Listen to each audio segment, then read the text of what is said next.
I want to present shortly you the speakers. So Dr. Angela Colvelt is senior lecturer in educational at the University of Roehampton, specializing in the co-design of games and for children to support literacies. She regularly collaborates with a range of industry partners and has developed award-winning educational games, including BAFTA-nominated Teach Your Monster to Read. BAFTA is their national Oscars in UK, so to say. Her current research focuses on the educational potential of transmedia storytelling in school settings. And shortly about Tom, he's a writer, director, and educator who has spent the last 12 years refining the adventures and learning model where interactive stories erupt in classrooms and cultural venues using immersive theater and game mechanisms to deliver formal learning and develop pupils' creativity and critical thinking. Informed by pedagogical practices such as the mantle of the expert, Tom has led the delivery of the adventures to more than 20,000 pupils across the UK. Sounds interesting, right? We're looking forward to their talk, and they're gonna talk about how to join the D.O.T.S, a secret agency that catches and fixes transmedia dreams. In this session, they will present a new game framework for supporting children's transmedia storytelling and gameplay across the curriculum. This emerged from the 2-year research project, they're surely going to talk about that, funded by the British Academy, exploring the educational potential of the co-design with teachers. So cross-media, transmedia in schools. Angela, Tom, the screen is yours. Welcome. Thank you very much, and thank you for that introduction and the overview of the work that we're going to be sharing with you today. My name is Angela Colvert, as I say, and I'm a senior lecturer at the University of Roehampton, and I specialise in the co-design of games to support learning. I'm joined today by my collaborator, we collaborated on this project, Mrs. Tom, and I'm going to hand over to him because we're going to give you a little flavour of our work before we even begin. I'm Tom, I'm the director of KIT, as the intro said, and we make immersive theatre for, by and with young people. We often work in schools, but we also pop up in museums, libraries and theatres, wherever young people gather to learn, create and play. And yeah, this is exciting because Andrea and I have been flirting professionally for about 15 years, and finally, a couple of years ago, when the D.O.T.S came through, we could collaborate together. So yeah, to introduce you to the D.O.T.S, I'm going to ask you to imagine that you are 8 years old. If you are 8 years old and watching this, then you're in the perfect place. And you're in your classroom at school. And your teacher's being unusually boring. Perhaps they're talking about the history of concrete in excruciating detail, or perhaps they printed out all the different shades of the colour beige and are slowly taking you through them one by one. Whatever it is, it's super dull. But then suddenly, after about 5 minutes of this nightmare, the screen behind your teacher erupts unexpectedly, and this video plays out. This is the first clip, please.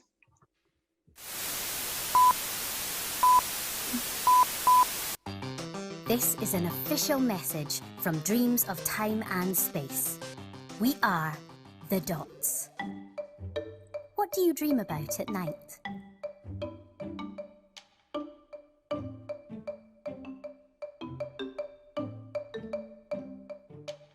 Where do you travel to?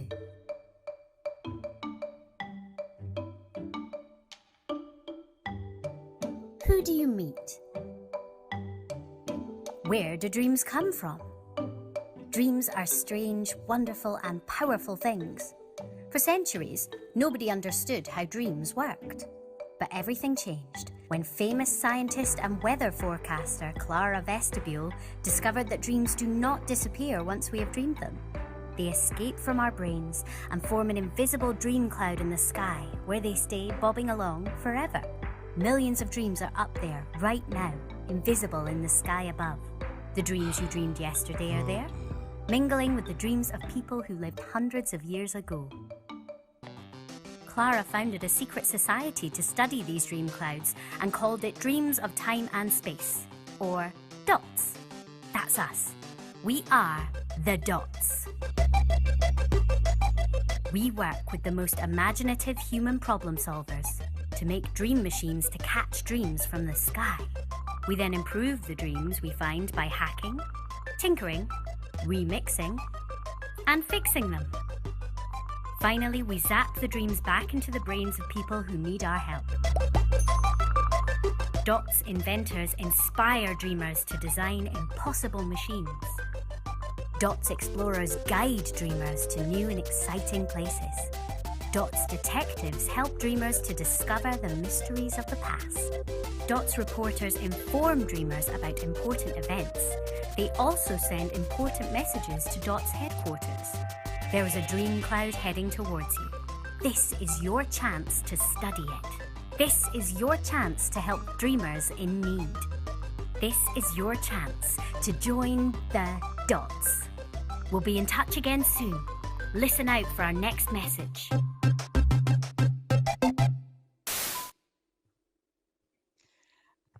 Thank you for playing that. Oh, sorry, it's playing again on my screen. Apologies. Right, so thank you very much and welcome. That is our introduction to the D.O.T.S project. And as you'll find out, some of these events and these gameplay experiences can emerge and erupt at the most unexpected of moments. And that is what we played in the classrooms when we were working in schools. And that was the children's first introduction to the D.O.T.S. I'm just going to move on, sorry, because we've seen the the film now.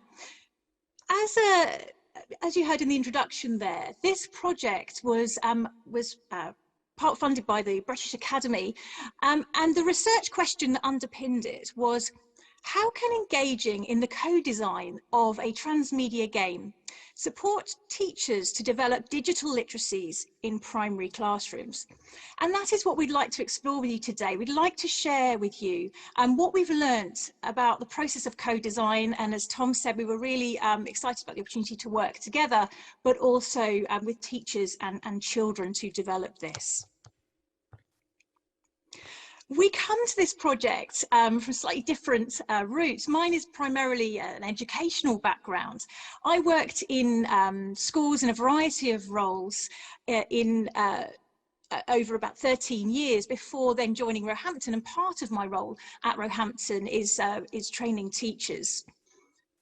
Whilst I was a teacher, I became really interested in this genre of game called alternate reality games. What intrigued me about these and what drew me to them was that they didn't require computer programming skills to create. You could use everyday technology such as letters, diaries, phone calls, emails in play. And they involve a mystery to be solved. And not only that, as an educator, I was very excited about the collaboration that these involved. Now I work at Roehampton, I've developed a module where the trainee teachers created these playful experiences for children in local schools and thought about how this might support curricular learning. You see the photo in the centre there. That's a group of students who've entered a school enroll as agents, and they're about to give the children a mission. And you'll see the photographs on either side. The children are then beginning to gather clues and solve that mystery online and offline. Increasingly, my work is also looking at the intersections between gaming principles and immersive theatre, and also just technology use in theatre. So that's why it was really exciting to collaborate with Tom, because he has a wealth of experience in this area. Yeah, it was really interesting when Angela sent me that slide. I was like, well, that's basically what we do in immersive theatre. So it's almost like in the two sectors, the same practice is happening under slightly different names and with a few differences. Maybe in immersive theatre, live performance comes in slightly more often.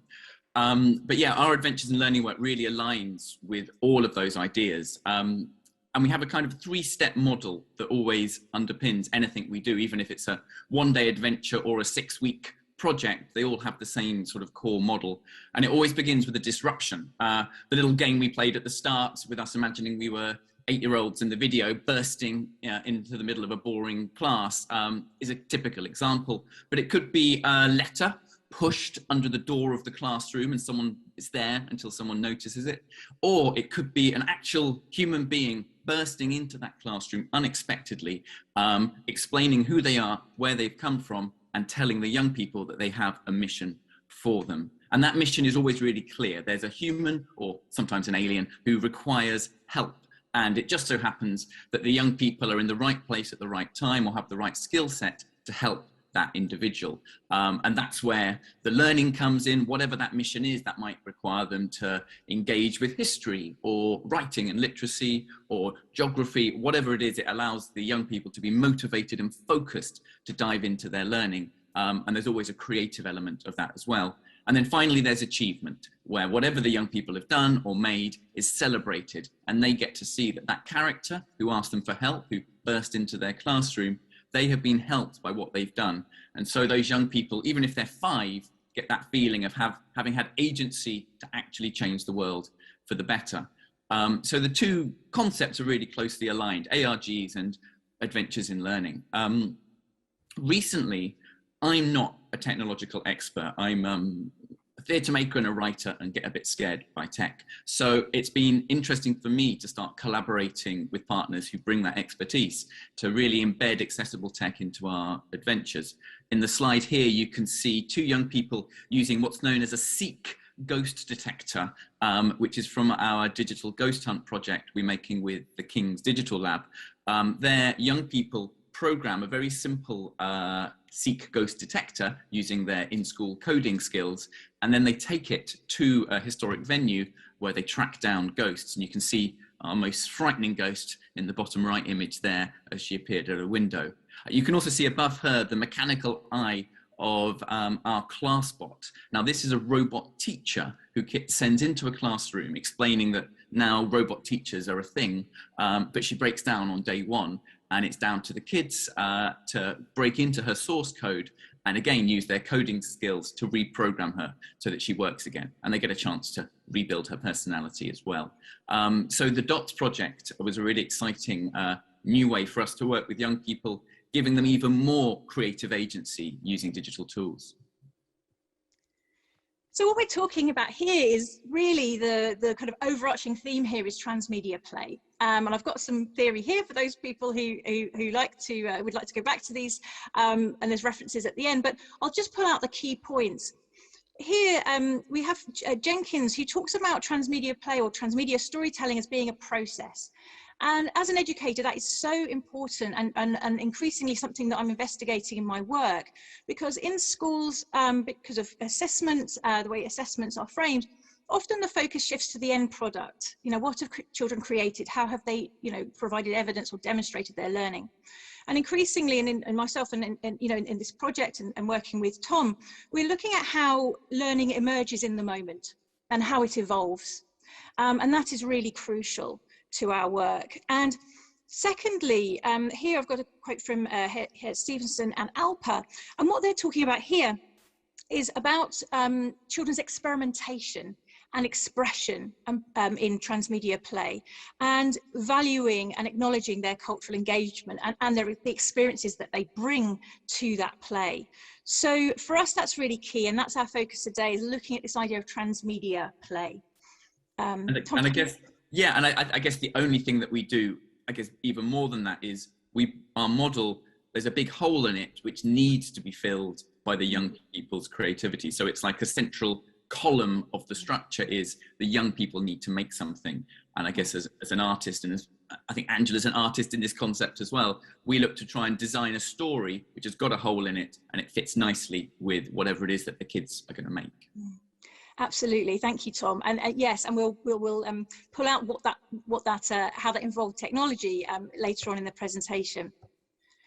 So as I said, our focus today is on co-design, and we were really fortunate in this project that we were working, as I said, with artists, with Tom. It was a researcher involved, which was myself, but also the teachers and children who brought all of their knowledge and experience to the work, and we learnt so much from working with them.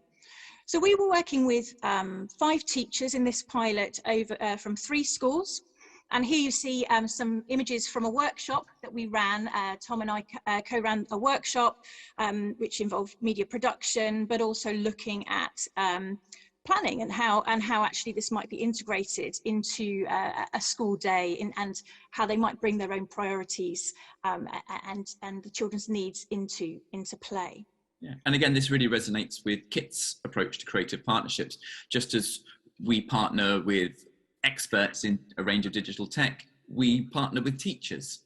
We can design a world and write characters and make dramatic moments, but we recognize that the teachers are the expert in their domain in the classroom, not only in terms of the basic mechanics of teaching, but they know their class. So when we're planning or building something, we always, again, leave space for the teacher to feed in and try and pivot what we're making to really support what that teacher wants out of it. Do they want their kids to improve their writing or their oracy, their speaking out loud? Do they want them to understand history in a different way? Or do they want them to become skilled in using tech? So we try and be responsive to the teacher's needs and kind of respect that they're the boss in that domain.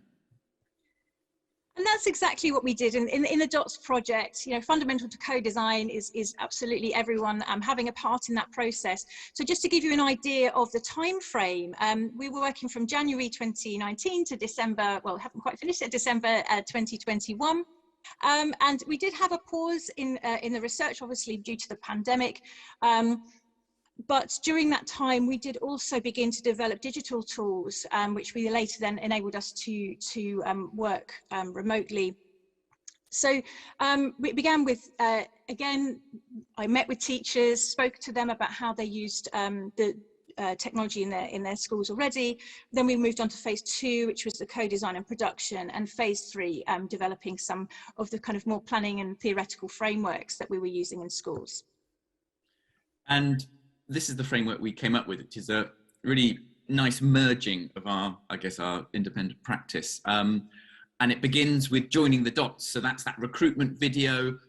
That's a whole set of messaging around there's this organization and it needs you. So to make the young people feel valued. And also that arrived disruptively. So again, we're breaking the normal rhythm of a learning environment. There's something coming in from outside into the classroom.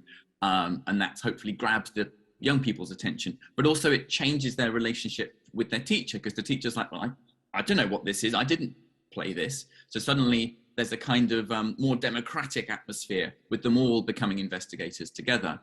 But we can't just ask the kids to go off and design a digital dream and just give them a completely blank slate. You need to provide scaffolding. So we do that by getting them to study a dream. And for us, a dream is kind of story language for a transmedia story. So they got to know those different aspects through studying one, which hopefully then empowered them for step 3, which was to fix a dream. So they met a character who was having heavy dreams and had a problem, and they needed to mend their dream using their digital skills, their transmedia storytelling, and then use D.O.T.S extraordinary technology to zap it back into the brain of the troubled dreamer. So here we are. So this is the children. I was very fortunate to be able to go into the classrooms and observe this play in action. And here we see the children who have joined the D.O.T.S, very proud with their lanyards, their special agent logos, ready to take part in that in the next stage of play. And to us, it may not look like much, but to kids who are, 7 or 8, it's meaningful to get this recognition, to say, congratulations, you've qualified, you are recognized of having the skills that we need. And so that recognition from these organizations that have power really boosts kids' self-esteem. And it also gives us a nice chance for some play. So we like the theatre around how their membership cards arrive. So one of the things we've done is kids come back in after lunch and another message pops up on the screen which says look under their chair, and they all look under their chairs and they sort of mess around, and then they find their membership card with their agent name room on it, and suddenly there's this magical way of them getting these cards, and they can personalize them, as you can see, and really go down that avenue. And that again, it draws them into the world. It's coming from the digital world and it's physically manifesting in their learning space. Absolutely, and there was lots and lots of excitement when that arrived. And again, talking about this kind of right early on, we decided that we really needed to approach this sort of present a kind of a modular approach to this design. And when I was speaking with teachers, there were a range of you know, themes that came up from discussion about the way they might approach this in their classrooms. That ranged from sort of teacher confidence, children's particular needs, the curricular designs within schools, as well as time constraints and resources. Not all schools had as many digital resources as others. So what we did is, you know, looked at that together and created this sort of three-part kind of modular approach to each stage. So first and foremost, if you wanted to join the DOTS, you could use an application form, which again, sort of Tom wrote, was very kind of funny and engaging application form for children. Very silly as well. Very silly, yes, very silly, very playful. And there was also a design task as well, so you could create a machine. Or if you really wanted to sort of dive in, you could even create your own agency webpage or blog. So there was all these kind of different ways in, and we what I've sort of termed this now is a possibilities and pathways planning tool, which emerged from this.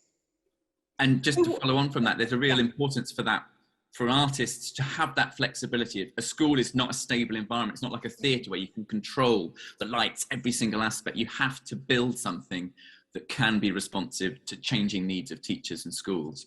Otherwise it will be too rigid and it just won't work. Yeah. And a good example of that is the dream catcher. So all of these different aspects here, you can see we wanted to make something that if they wanted to and had the time, the whole class with their teacher could design their own dream catcher. So they could find something to make a light, some sort of balancing scales, a net, containers, pens, and a USB stick. So those are all broadly achievable things. So they could, you know, spend time making it in their classroom, or if they wanted to, they could hire from the DOTS the snooze snaffler M11ZZ, which we're going to show you now in the next film. Absolutely. So yes, the second clip, please, of the snooze snaffler. Snooze snaffler M11ZZ. It has many lights to attract different sorts of dreams. Coloured lights work very well. The scales weigh the dream. These scales are very accurate. Our mission is to fix heavy dreams, which are not so nice, so they become light dreams, which are nice and fluffy, like sherbet sheep. The net is held up very high and is strong enough to catch medium-sized objects from the dream, such as clothes. The cupboard has plenty of room and bright blue lights. The toast racks are the perfect size for storing letters and photographs from the dream. The pen is on an extendable arm so it can move freely. It can catch 1 or 2 words from a dream. The film funnel has a long tube and is very good at catching moving images from dream clouds. It has already caught over 20 dreams. The USB stick can be inserted into any computer so the films can be seen on a screen. This is an excellent dream machine for catching dreams from the past. It has even caught a dream from 500 years ago.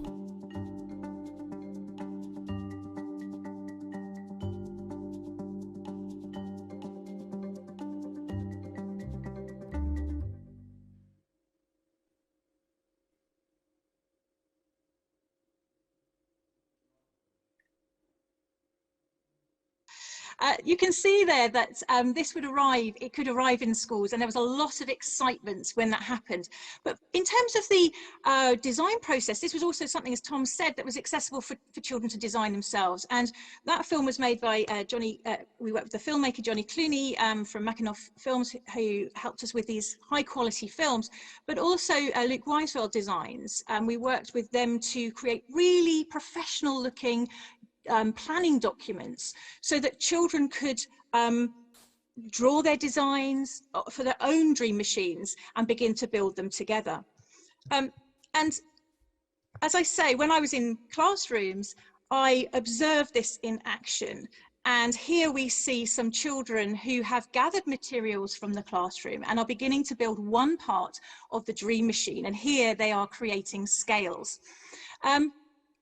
Some children were creating lights, others were taking other elements of the dream machine, and then they would bring them together. So there was this real sort of sense of collaboration within the class, and also the teacher commented on the level of focus, the level of focus here, and the level of engagement, because this task was meaningful to them. They really wanted to join the dots, and this task would demonstrate that they had the inventive skills that you needed to do that. So in whatever way children joined the dots, the important aspect here is this fictional frame, and that this gives an authentic purpose for learning. This is an authentic context and purpose. So the step 2 we're going to talk through now was about studying a dream. So interpreting a transmedia story, as Tom said earlier, this is something that was new for teachers, this kind of approach, and we wanted to provide some resources that could be adapted.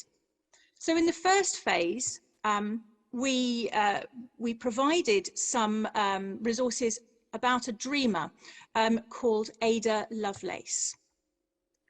Yeah, and Ada was really important to us because both Angela and I, working in this digital context, kind of exploring these ideas, we wanted to go against stereotypes. And sadly, it's true, especially here in the UK, that if you ask a 6 or 7-year-old, describe to me a scientist or an inventor, 95% will tell you it's a man in a white coat. So Ada Lovelace, who many believe was the first computer programmer, is a really excellent sort of centerpiece for our storytelling.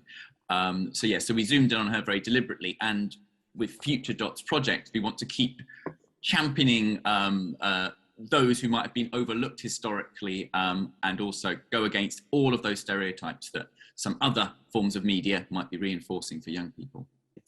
And as you saw with the dream catcher, especially in its net, it can capture physical objects, and those are really, really key. I've noticed in the last 10 years a real shift in young people's relationship to tangible physical objects. And my theory is that it's because they're seeing so much of the world through flat glass screens that if you give them an alarm clock or a typewriter, it's exotic, it's full of allure and intrigue. And so, as you can see in these slides, there are letters. So a letter is an exotic object to an 8-year-old. They might not have received many actual written letters in their lives. And things to open, storage pots, little tiny things which might seem quite mundane to us, really draw them in. And object-led learning is something that I think is quite key in our work as we're going forward. What was interesting here is that we provided some resources and some templates that were created by Kirsty Harris, a very, very talented designer that we work with. She created the Sue Stafford and these, but teachers also created their own artifacts. So they wrote their own letters using some of the D.O.T.S templates, brought in some of their own items. And you'll see here that the story of Ada is distributed across all these different kind of media. So we've got, yes, so part of the story would be revealed in the letter, part would be revealed in some of the clothes. They got to wear some of the clothes that were caught in the nets up there. And there was lots and lots of excitement, but also these were distributed amongst children. So they would be saying, I found out this, I found out something else. And they would, collate this information to draw their conclusions about who the dreamer was and why they were having difficulties. They had a film funnel. There was a film funnel, as you'll see, and it's being a film festival. We wanted to show you a clip of just a snippet of part of Ada's dream. So this will be clip 3, please.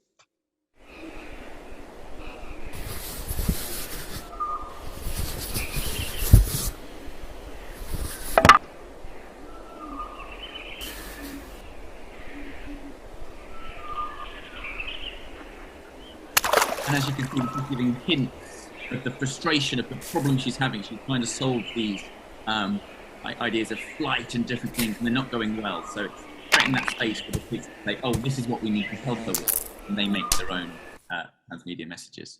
Yeah. Thank you. Yes, the children were very keen. They could see that Ada was having difficulties with her inventions. She was feeling frustrated. The letters like revealed that she was about to give up. And so the children, as agents, D.O.T.S agents, wanted to step in, help her, inspire her to keep going and to keep inventing. And as I said, we developed some online, some very simple tools. We have a D.O.T.S website, and if you're an agent, you can log in with your own agent name. And here you can see the agents collaborating online, making plans, interpreting the dream. This is actually from another iteration, but the principle is the same. They're asking about thinking about what the evidence shows. Agent Argyle is me there, kind of asking these kind of prompting questions from D.O.T.S HQ. So we've taken you through then, setting up the importance of the fictional frame. We have started to look at what this transmedia story looks like, how you have to piece together information. And lastly, we're going to look at, now share with you, that crucial element of this transmedia play that Tom highlighted earlier about children co-creating too, children making parts of this project with us. So they were tasked with fixing a dream. So what that means is that they needed to improve the dream for Ada. They were going to send back a kind of remixed version to inspire her to keep going with her inventions. Now, the teachers approached this in different ways. Not all of them had engaged with stop frame animation before, interestingly, but actually as part of the project, they decided that they would like to give this a go with their classes. Other teachers decided to just use sound only, interestingly. So they used free music software, BandLab, to create soundscapes. And what is important about this actually is that digital dreams are, the idea of dreams is significant, because what they do is they're fragmented. You don't need to think about the narrative arc. You can think of the affective aspects, how they make you feel. And so here we have a child reading aloud from a book that she'd found about Ada Lovelace, and sort of creating that story, sort of telling her story, her future back to her. We've got them using artifacts here, building props for their film. They're going to make a film, and then we have some children using the stop frame animation. Now, I'm aware of the time, so I'm just going to say this very briefly. This slide here. They were given different departments to work within, and this was significant because. Oh well, I'll let Tom. Do you want to say a little bit about this? Yeah, because I think we really wanted to make this accessible to all different superpowers, not just the pupils who were best at doing tech or were best at writing. So those 4 different teams, those 4 different sections of inventor, reporter, explorer, detective, loosely allowed different young people to take their moments being the heroes, but also, while they could support curriculum learning, again responding to teachers, they could be cross-curricular, and they felt a bit different from normal sort of educational classroom classification. So they were quite important. Yes, and so you could be a explorer in many subject areas, or you could link it directly with geography, for example. And ultimately, when they had created these dreams and they had sent them back, yeah, it was success, wasn't it, Tom? There was lots of excitement. And again, that we mentioned that right at the start, that you have to acknowledge that achievement. And while you might build in peril and drama and is it going to work into the story, deep down we know it is going to work. What they make will be maybe just enough to get them over the line. And here you can see Ada standing proud, having become the extraordinary lady she was. And young people, again, are recognized through the story of the D.O.T.S for what they've done to change Ada, even though she lived in the past. So bringing this back to the research, as we said, this was funded by the British Academy, and the research that underpins it is starting to reveal the importance of these unexpected pedagogical possibilities, these unexpected learning opportunities. And there's a quote here from Burnett et al., colleagues at the University of Sheffield, who are also undertaking exciting work in this area. And they point out that actually, yes, as artists, and we do think about the design of games, of these these experiences, theatre experiences. But actually we need more research about what happens in practice, particularly when digital technologies come into play. And that's, I think, what we have been doing and looking about in our research particularly. So my research centres on digital literacies, and in this project, the children and teachers were not just developing the skills, the skills of digital literacies. There were also other elements that were very important. So these ideas of cultural connections with technology use outside of the school environment, but also critical questions about how we use technology and why, and are there ethical implications for this. So this was very, very important, and I built on the work of Green for that. So there have been some findings there about digital literacies, but also about pedagogical practice and knowledge exchange. And I'll pass over to Tom for this as well. I think hopefully what Thompson says there is true about schools learning from artists and creative practitioners who going in with their solutions and different approaches and different perspectives, opening up new areas of learning. And certainly that's something we hope when we work with teachers, that there is that exchange. And I run a session called Spycraft for teachers, where I try and teach them mischievous, unexpected ways to weave adventure into their practice. But it's really key also to acknowledge that myself and the artists I work with, we learn a lot from teachers. When I have an actor in a classroom, they're constantly absorbing cues from the teacher around how to break down a problem, how to engage with different ages of young people. For me, that knowledge exchange really does go both ways, and that's always the legacy of these projects. And I think certainly as well, sort of from the university perspective, from research, I think this was a really powerful opportunity as well to develop research, develop understanding in collaboration with artists and schools as well. And actually, this idea of observing practice and actually learning from the participants, their experiences, has been certainly very rich for us and helped us shape this project. One of the terms, or one of the concepts that I've been developing through this research, is about transmedia storying as a pedagogical practice, as a teaching and learning practice, as a playful practice. And this idea that actually this is a collaborative and iterative approach that's shaped in the moment by material, people and places. So it looks different in different settings when different people come together.